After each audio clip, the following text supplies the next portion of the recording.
Sup dudes, it's Snail. Last video we looked at a real stinker of a mod called Fallout Vermont. Maybe you watched the video, maybe you didn't, but if you did, you got to watch me play it, hate it, and then try to fix it with more mods. Well, as it turns out, there's actually a new mod by the same author, and it's pretty much a reiteration of its older brother, with one crucial difference. This time, it's taking place in New Hampshire, which is a place I somehow know even less about than Vermont. We're gonna do the exact same thing we did last time. We're gonna play it, we're gonna hate it, and then we're gonna try to fix it. But first, if you enjoy this sort of video, please consider subscribing. It's free, and you get to stay up to date with whatever mod I choose to look at next. Now, without further ado, let's get into the video.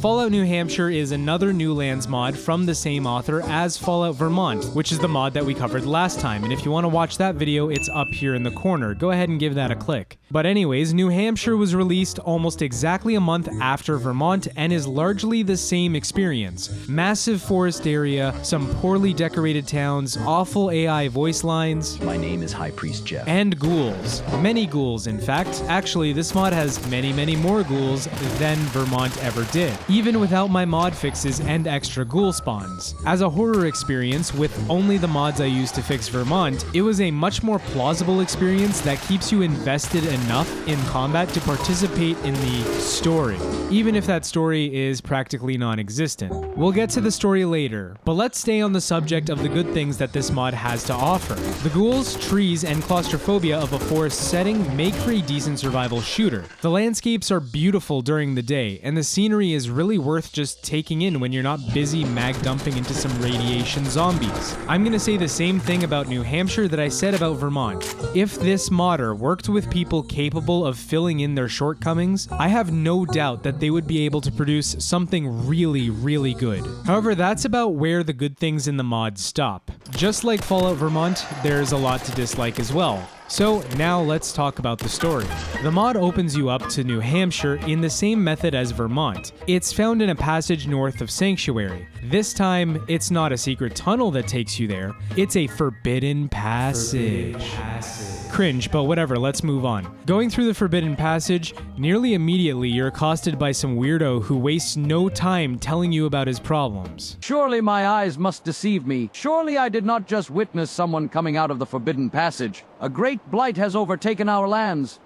Demons roam the earth, attacking all they encounter. Like, my guy, I just got here. What makes you think I care? I could be out looking for my missing son right now. I mean, I'm not going to. I don't give a shit about Sean, but I could be doing that instead. Turns out this guy is in a cult that worships a goddess called Guyana. He gives us directions to the cultist camp, which is naturally just down the road, and when I got there was exactly one thought that occurred to mind. Why are all the cultists dressed in sci-fi robes? What the fuck? Like, these guys are living in the woods. There's not a computer in sight here. Why are they decked to the nines in starched white clothing? There's not a single rag or piece of burlap in sight. Why are they dressed like this and not more like a raider, or like give them a Children of Adam robe or something? It's a small nitpick, but this is definitely an immersion breaker for me. So anyway, we talk to the High Priest, who just starts vomiting exposition like no one's business. I wish we'd be meeting under better circumstances, but I'm afraid that our entire state is in turmoil right now. Like, they just drone on, and since it's AI generated, the cadence feels all wrong, so it just kind of fades into the background as you wonder what you did in a past life to deserve to sit through this absolute audio torture. Anyway, bottom line, these guys are part of a four-piece of cults that all worship elemental goddesses, kind of like the Four Nations from Avatar: The Last Airbender, except not nearly as cool, and everything was going swimmingly until one day their different gods and goddesses literally just up and left. Why? No idea. Not important, clearly, and to be honest, I didn't care enough to find out. But it does coincide with an abnormal uptick in feral ghoul activity in the area, and that's where we come in. Basically, we need to shoot lots of ghouls and find out why they're here in the process. Same basic premise as Vermont, but somehow more ridiculous. At least in this case, it's fun because it makes absolutely zero sense, so suspending your disbelief is a requirement rather than a suggestion here, and doing so makes the experience that much better. Anyway, the rest of the game from this point consists of collecting keys to open doors, to collect keys to open more doors, to collect more keys to open even more doors. This gameplay loop wasn't good in Vermont, and it's still really boring here. I didn't want to do all of that backtracking myself, so I literally just turned on all map markers and I started fast traveling to find the keys. Now, I did fast travel to one of the mysterious research facilities, and there you'll find a note calling you out for having passed the Forbidden Passage. And the person who wrote the note wants you to go and meet them. So you go and meet them, and when you get there, you get to hear one of the worst AI voiceovers I think I've ever heard in my life. Well, hi there. You came from the Commonwealth, so you've probably heard of the Institute. I was young and naive, so I let them recruit me. I soon realized these people were creepy as fuck. Especially Peter Hardman, the director. The Institute wouldn't bother me. But then all these fucking ferals started showing up. The ferals are probably all kidnapped cultists. As I was going back to my cabin, a crazed cultist named Eugene ran up to me panting and said that a chosen one had arrived. So they reveal to us that the ghouls have in fact been spewing out of this facility right here on screen. Yeah, this one. By the way, in case you thought this was just a coincidence and they're not trying to convey a massive metal dong, here is what the other research facility on the map looks like. Yeah, it's just a big pair of tits. Oh my god, that's so hilarious, bro. You got the whole squad laughing. After that award-winning dialogue for all your troubles, you get another key. Except it doesn't actually open anything that we can reach yet. Instead, the AI says, "Surely somebody out here has the key we need. At any rate, it's been nice meeting you." So I figured that I should at least try. I'll go to the only other big city on the map, and I'll talk to some NPCs. Oh, cool, there's some right there. Oh yeah, let me talk to them. But then, they wanted me to strip down and masturbate in front of them. What the He changed my life for the better.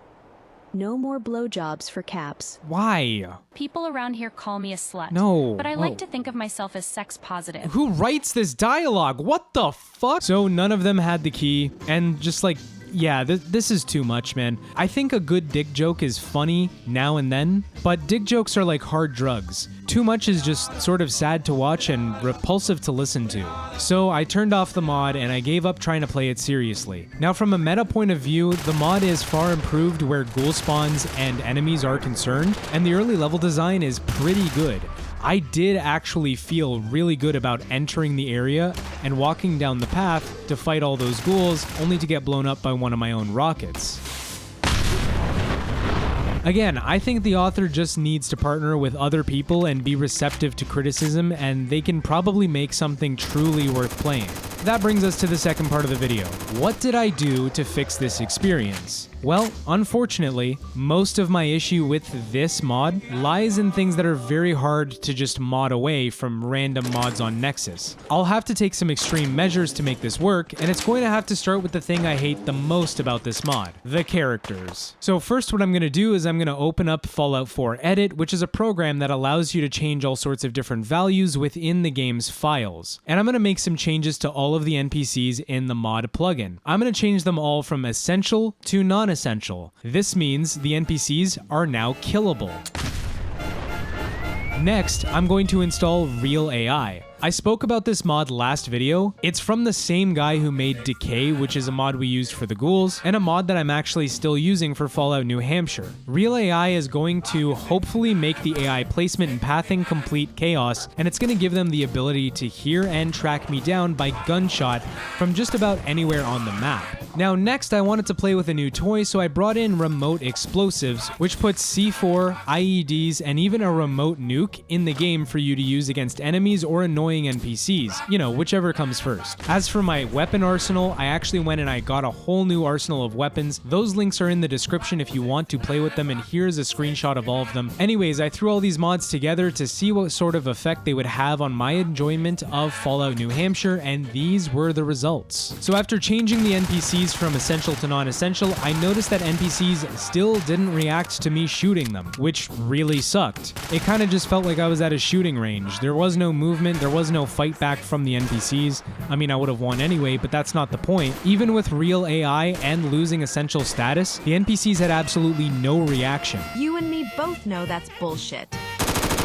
So I just ended up doing my part in removing the story element from New Hampshire entirely and moved on. And while we're on the subject of real AI, it also had no effect on the ghouls' ability to track me either, which is weird because in the Commonwealth it worked excellently. I popped off a few test pews of a new weapon, and the sound reverberated through the Commonwealth, bringing ghouls, bloatflies, as well as some other off-screen NPCs. This created an entire battle between some ghouls and some other guys who just happened to cross paths while they were on their way to beat some player character ass. In New Hampshire, the mod had no such effect on any of the ghouls. I have no idea why, and I can only speculate, but keep in mind that I'm not even necessarily very good with the technical side of Fallout 4 modding, so all I could think of is that the ghouls don't actually have patrol routes, kind of like the NPCs. They just stay there until they're alerted, and once you get within a certain radius, then they aggro you. Maybe that's the case. Remote explosives was a fun addition, as I expected it to be. So, all in all, I had fun with the new additions, but it didn't really catch my attention like I was hoping it would. New Hampshire is a very flawed mod, just like Vermont.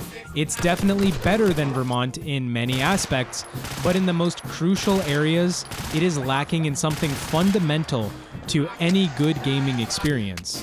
Let me show you an Easter egg I found by complete chance. The author of the mod took some time out of their day to dunk on Concord, which, if you don't remember what that was, it was that failed shooter from like weeks or months ago or whatever that all of 50 people knew about or played. Anyways, the game ended up getting sunsetted because not enough people even bought it. And this is a funny Easter egg to be sure, and I definitely appreciated the breakup in the monotony of trees and ghouls, but I'm just saying, people in glass houses shouldn't throw stones. Anyways, that's it. That's all for me. If you enjoyed this video, make sure you like and subscribe.